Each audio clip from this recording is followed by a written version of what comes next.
You've heard the name and you might have seen it on a menu, but what actually is coq au vin? It sounds like fine dining, French, elegant, maybe even a little bit intimidating, but at its heart, this dish is simple, rustic, and built on patience more than perfection. Chicken, red wine, mushrooms, onions, and herbs all cooked down to something deep, dark, and comforting. So this is the story behind one of France's most iconic dishes, how it started, how it works, and why it's lasted generations. Coq au vin literally means rooster in wine. It comes from rural France, specifically the Burgundy region. It's more known for its wine than its roosters. Back in the day, farmers didn't eat young, fresh, and tender chicken. What they had was old, past their prime birds that are more stringy and tough. So how did they make it work and make something edible? What they did is give it time and a little bit of wine. The earliest written recipe didn't appear till the early 1900s, and the practice shows that this may have gone back even centuries, even to the Roman times, and every region has their own take. So what started as a survival method has kind of turned into a French ritual, turning something that's a little bit harder, a little bit stringy, into that soft, comforting, fall-apart meat. Here's everything that we're going to need. It's nothing fancy, but when it all comes together, it makes something delicious, and any alcohol alternatives will be in the description. Start by placing 150 grams or 5.2 ounces of diced bacon into a large pan over medium heat. We're not just crisping them, we're also rendering out the fat, which will become our cooking base. Let them take their time, golden and just shy of crunchy, and then remove and set aside. We can do this with a slotted spoon to keep that rendered fat in the pan.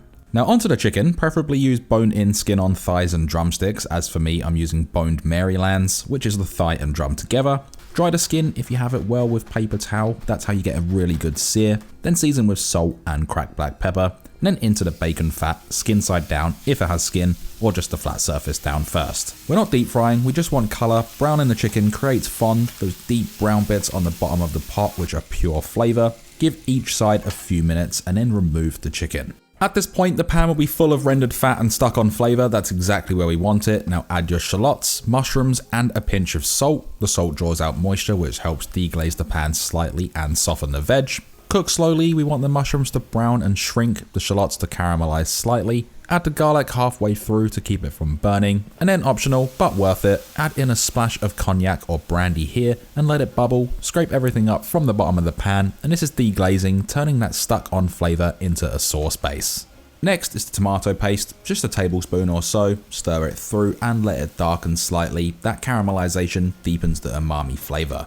Add in the flour, sprinkle over a couple of tablespoons. This works like a roux. Stir well, the flour will coat everything and thicken the final sauce. Let it cook for a minute or two so it doesn't taste raw, and most of this will look dry as well, but don't worry, the moisture will come out. Now return the chicken and bacon to the pot and nestle everything in. Make sure you get any of those resting juices in there as well, it's all extra flavour. Spread everything out so it's not sitting on top of one another, just make sure that chicken isn't overlapped. Pour over the red wine, enough to nearly submerge the chicken, and I'm using a dry red, and then we can top it off with a bit of chicken stock or vegetable stock if needed, just to make sure that that chicken is completely covered. Add in the fresh thyme and bay leaves. You can either use fresh or dry bay leaves for this. No need to chop everything fine. This is just completely rustic. Give everything a quick mix to make sure all of those flavors have become friends. Bring to a low simmer on the stove. Then either reduce the heat and cover, or place into a 160 degrees Celsius or 320 degrees Fahrenheit oven. Let it braise gently for about 90 minutes, not boiling, just enough movement to see the surface twitch. During that time, the chicken will soften, the wine will reduce and thicken, and the entire pot will take on a deep red brick-like colour and savoury aroma that's unmistakably French. When it's ready, the chicken should be so tender that it's almost falling apart. The wine has reduced into something glossy, dark, and the sauce clings to everything. Taste it, adjust the seasoning if you need to, maybe a splash more wine or even a touch of butter, which I'm going to do, and then just mix it through and allow it to melt.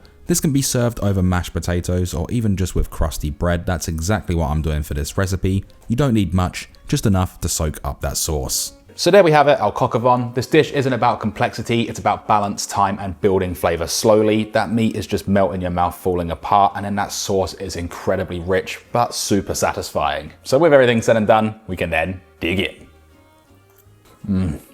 It's absolutely delicious. That is so good. Definitely do make this yourself. And if you want to see more videos just like this, let me know in the comments. Be great to do some more stuff like this and bring back the original roots of the channel. And don't forget to leave a thumbs up. It helps me out more than you believe. Leave a comment and subscribe if you haven't already. Thanks for watching.